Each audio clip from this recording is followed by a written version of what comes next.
Hey,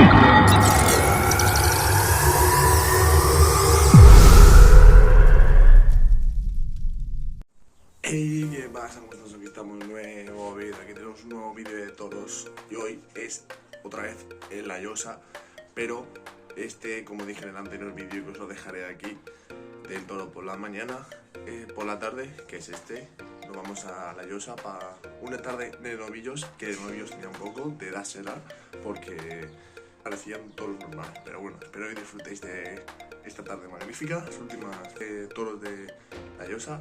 Así que un beso, disfrutarlo.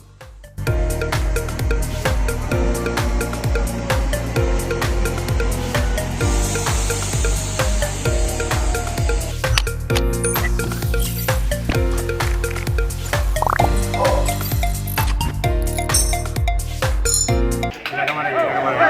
Hostia, esa es la vida.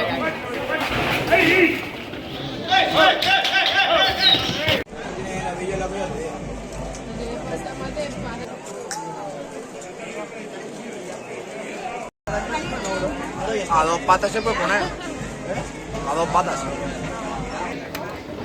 Mira, hostia. Mira, afilados, ¡Hey! Mira, mira.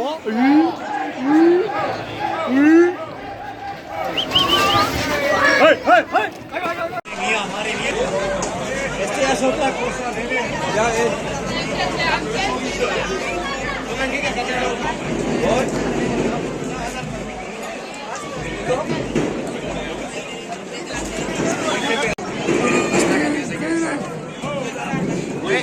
Estaba comiendo hierbas.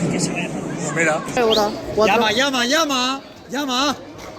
Igual de negro que tú, ¡Hey, toro!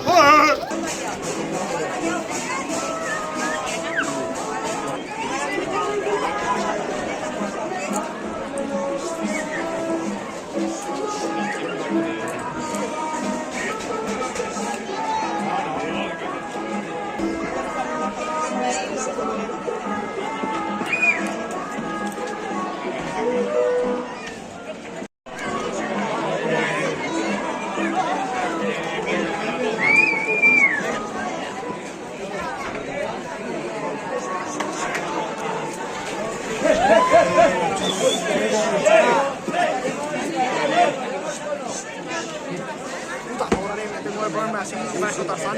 Pasará, hombre.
se va. Y tira para David. Si no coge el manso por la